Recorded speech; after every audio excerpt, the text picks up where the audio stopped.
Oi, gente, bom dia. Como é que vocês estão aí de quarentena? Tá todo mundo bem? Tá todo mundo tranquilo? Eu não imaginei que eu fosse falar isso, mas eu tô morrendo de saudade de vocês. Doida pra voltar à nossa rotina, tá? Parece que não, mas como é bom a gente ter a nossa rotina, né? Tá? Só agora que a gente vê o quanto que é bom. Eu preparei uma aula pra vocês, tipo um flashback de tudo aquilo que a gente viu, começando de novo. Porque vocês já devem ter esquecido muita coisa, né? Então, aproveitem bem a aula, façam os exercícios. Na nossa segunda aula eu já vou colocar outra matéria nova que eu ainda não vi com vocês. Por enquanto é só recordação, tá bom? Um beijo, fiquem com Deus, vocês e toda a família de vocês também. Gente, olha só, vamos recordar conjuntos numéricos. A gente já deu essa aula.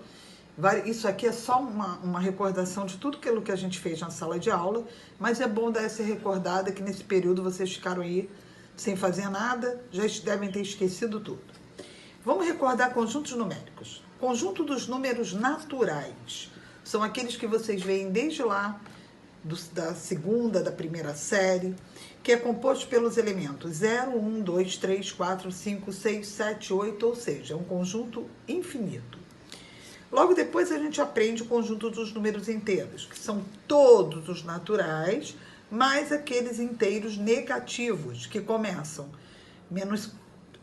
reticências, menos 5, menos 4, menos 3, menos 2, 0, 1, 2, 3, e vai por aí. Depois a gente aprende o conjunto dos números racionais, que é esse aqui, que é o x, que é um elemento, que é escrito sob forma de fração. Todo número que puder ser escrito sob forma de fração é um número racional. Ou seja, todo natural, todo inteiro, todas as frações, todos os decimais finitos, todos os decimais infinitos periódicos, que a gente vai ver logo depois. Bom, o que essa fração é? Essa fração é composta de numerador, que é o A, e denominador, que é o B, onde ambos são números inteiros. Só que o B é diferente de zero, pois não existe divisão por zero. Bom, aqui eu fiz um diagramazinho dos números naturais, que estão contidos dentro dos inteiros, que está contido dentro dos racionais. Eu fiz aqui também os reais. Real é qualquer número que vocês conheçam até então, que é a união dos racionais, que a gente vai ver agora, com os irracionais. Ou seja, o irracional é todo número que não é racional. Conjunto dos números racionais, que é o que a gente vai se prender mais agora. Todo número que puder ser escrito sob a forma de uma fração. Então, todo número natural. 4, por exemplo, dá para escrever 4 sobre 1, onde o 4 é o numerador e 1 é o denominador. Todo número inteiro, menos 5, que é menos 5 sobre 1. Toda dízima periódica. Como é que é uma dízima periódica simples? Como é que a gente transforma em fração? Repete sempre o período, que é aquele que sempre se repete, no numerador. E como o numerador é um número que tem um algarismo, a gente bota o maior número de um algarismo no denominador. 3 números. Raiz de 9, que é igual a 3, porque 3 vezes 3 é igual a 9, que também pode ser escrita 3 sobre 1. 1/5, que é a própria fração. 0,2, que é um decimal finito, que ele pode ser escrito sob forma de fração. Uma casa decimal, 2 décimos. Bom, aí nós vamos recordar as frações. Essas frações, que vocês já viram bem antes, são as frações que a gente pode classificar em frações próprias, quando o numerador é menor que o denominador. 1/4, 2/3, 4/5. Impróprio ao contrário, quando o denominador é menor que o numerador. 4/3, 5/6, 6/5. E quando a fração é aparente? Quando o numerador é igual ao denominador, resultando um inteiro. Um inteiro, tá? Por exemplo, 4/4, que 4 dividido por 4 é 1, 5 dividido por 5, 1. Toda fração imprópria, primeira observação, pode ser transformada em um número misto. O que é um número misto? O número misto é quantas partes inteiras eu posso tirar dessa fração. Por exemplo, eu tenho 5/2, que é assim que se lê essa fração. A gente divide o 5 pelo 2. O resultado, que é o quociente, a gente vai colocar como parte inteira. Quem sobra aqui, ela vai como numerador. E eu repito o denominador. Ou seja, vocês estão vendo essas 3 barrinhas de chocolate aqui? A gente pegou a primeira e dividiu em 2 partes, a segunda em 2 partes e a terceira em 2 partes. iguais. O que acontece? Eu tenho 2 inteiros, então eu tenho 2 barrinhas de chocolate que eu tomei e mais metade de outra. Isso aqui é 5 meios. 1, 2, 3, 4, 5 e como está dividido em 2, 5 meios.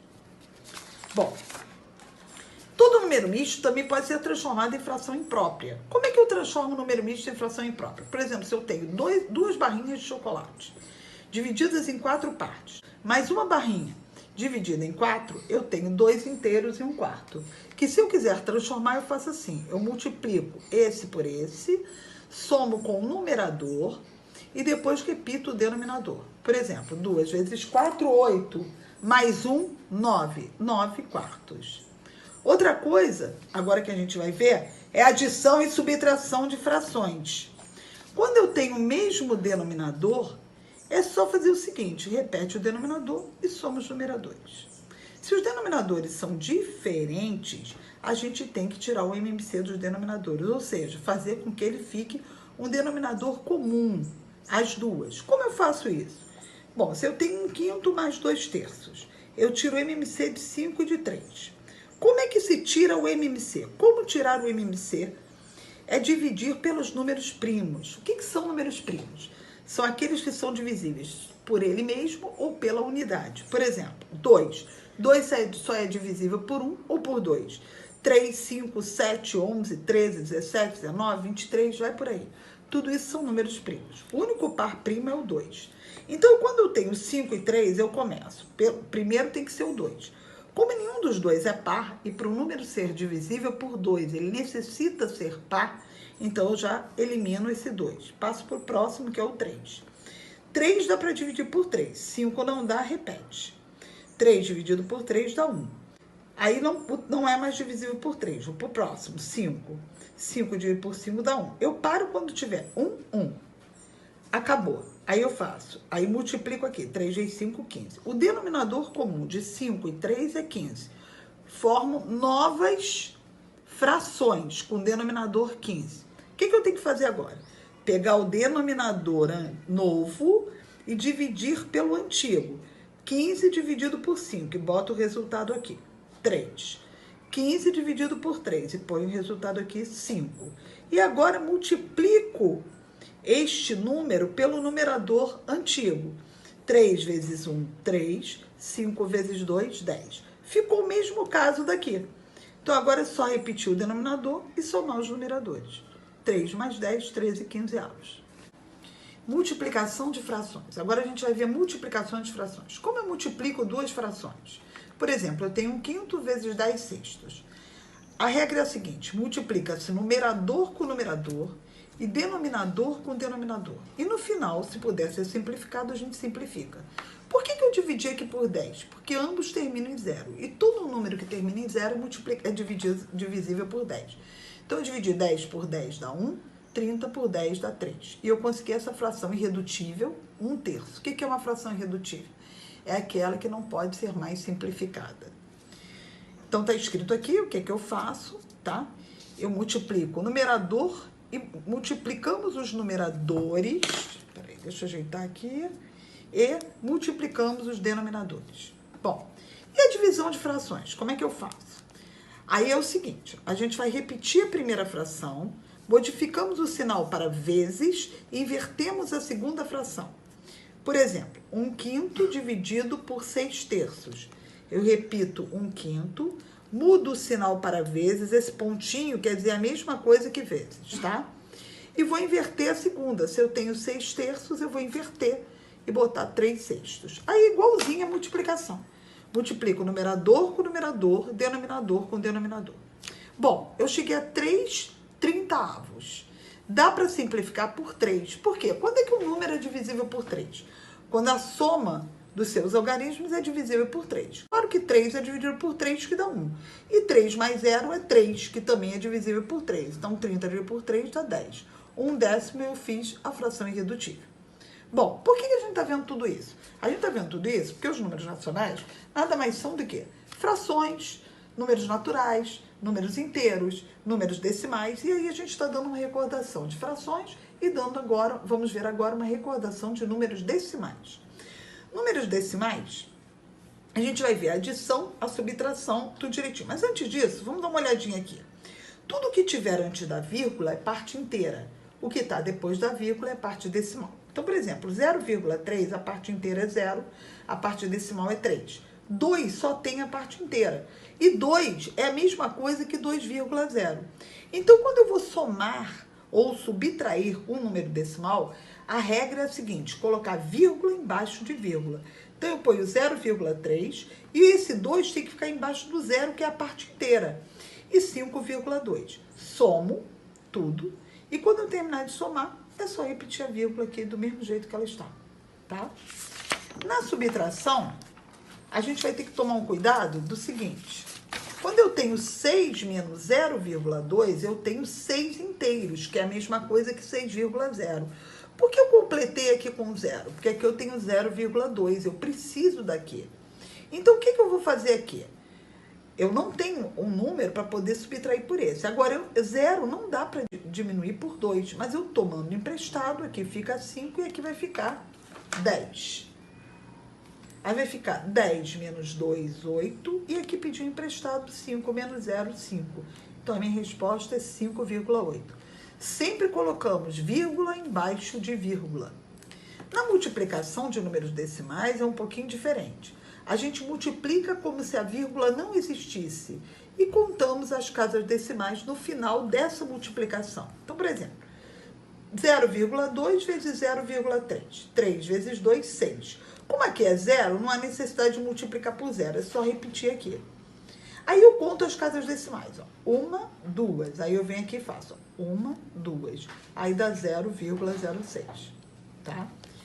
Outro exemplo, 3 vezes 2, 6. 3 vezes 5, 15. Como só tem uma casa decimal, porque aqui não tem, eu conto uma casinha decimal, 15,6. Na divisão de números decimais, é um pouquinho diferente. Vamos pensar. A gente tem 5,2, aqui seria 5,2 dividido por 2,6.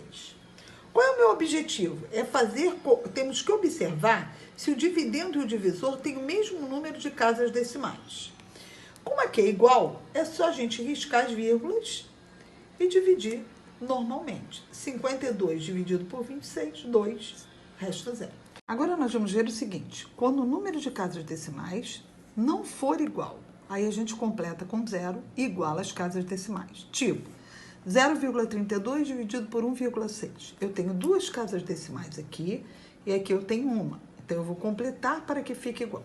Aí cai no primeiro caso.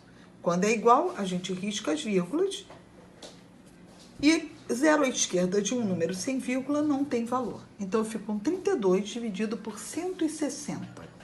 Como número inteiro, não dá para dividir 32 por 160, mas como número decimal, sim. Eu coloco 0, aqui e completo com 0 aqui. Aí eu fico 320 dividido por 160, que dá 2. 2 vezes 160, 320, que dá 0. Aqui, 2, outro exemplo, 2 dividido por 0,4. Aqui, quando não tem, a gente sabe que é 2,0. Né? Então, eu igualei as casas decimais. Aí, eu risco as vírgulas, cai no primeiro caso. 0 à esquerda de um número sem vírgula não tem valor. E fica 20 dividido por 4, que dá 5.